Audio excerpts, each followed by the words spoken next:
Okay, Google, open the big garage door.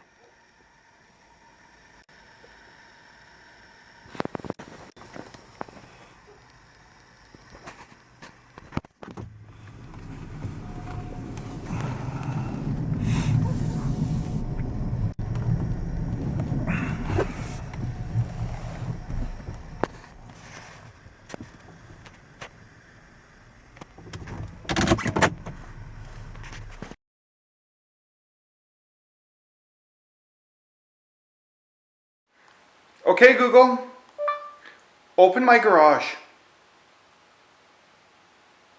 Sorry, I didn't understand.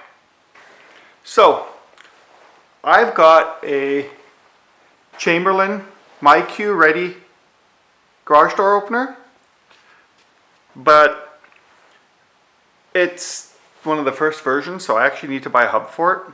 My glasses have snow on them, sorry. I don't want to pay for it, so I'm of average technical ability. I'm gonna go see if just using the stuff I have laying around without spending any money, if I can make that garage door opener a smart one. I've learned a few things about my garage door opener. It is a Chamberlain garage door opener with a yellow learn button, and that means that the way that the control pad communicates with the garage door motor isn't the way I expected. So this isn't like older garage door openers where you can just use a doorbell style button to engage the garage door motor in the garage. The keypad or the control pad that hangs in the garage actually is more intelligent than that and sends codes along those wires to the garage door motor. So I can't just interrupt the circuit to engage the motor. I have to do something a little different. So the build that I ended up with to get this to work, it had several iterations and a few failed attempts. So I'm not showing you the video of me actually building it because so many things went wrong in the process of me doing this. And but now I have something working, and it almost looks like a remote bomb detonator from a 90s movie. But I'm going to show you what I built and how I built it. And in the end, it cost me 15 bucks because I had to buy myself a garage door opener remote.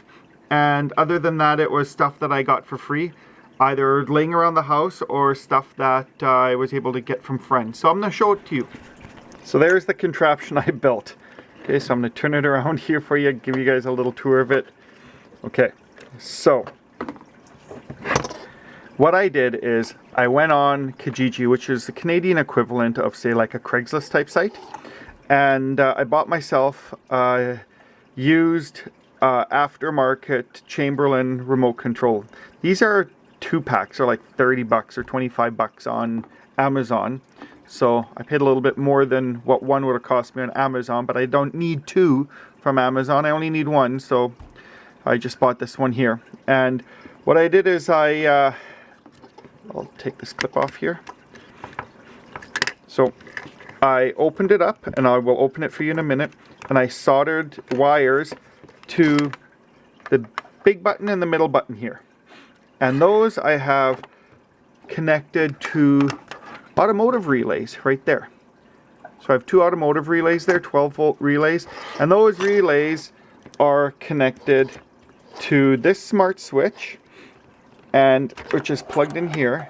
And this smart switch is has independent control, so I can control one or the other with it. If you only have one garage door, you just need a simple smart switch. And that's really all it is. I'm going to take apart the remote, show you what I did there. This is the inside of the Chamberlain 3-button remote control. So if you look at it here this way, this button represents the large button. This is the middle one, and that's button number 3. So 1, 2, 3. What's marked on here is actually the reverse. This is marked as switch 4. That's marked as switch 1. So they're actually reversed to how they're indicated on the plastic, so that doesn't trip you up.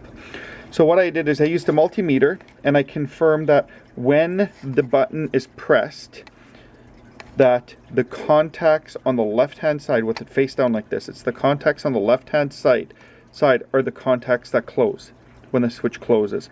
So what I've done is I've wired these wires to my relay. And the way it works is I trigger the smart switch for 1 second. Okay, I have a routine. When I say, hey Google, open up my garage, it will trigger the relay for 1 second. There are a few locations. Here are their business hours for today. Thanks, Google. So what will happen is it will trigger the relay for 1 second, and that simulates, or that closes the contacts in the relay, which does the exact same thing as if you push the button. Okay, so basically I say, okay, Mr. Android phone, open my big garage, and it triggers the button like this, and the garage door opens. Okay, that's all it is. I'm gonna plug this in, and then I will show you a demo where you can actually watch this happen and you can hear the relay click. So again, I apologize for not actually walking you guys through the build. It was a fun build, but so many iterations of trial and error went into this. So we're plugged in. The smart switch should now be connected to the Wi-Fi again. I did give it a few minutes, so now we'll do it. Okay, Google, open the big garage door.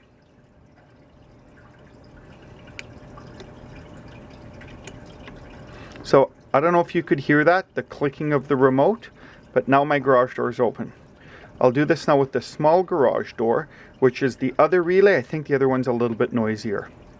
Okay, Google, open the small garage door. So I think you've probably heard that one. That one was a little bit louder. So that is essentially how I did this. I used the smart switch, hooked it up to an automotive relay, used 12 volt power adapters here. This one's 5 volt actually. One of the relays triggered on 5 volts. This one's 12 volts. And the only reason why I did that is because this smart switch is compact and I needed to fit the 2 plugs into such a small space.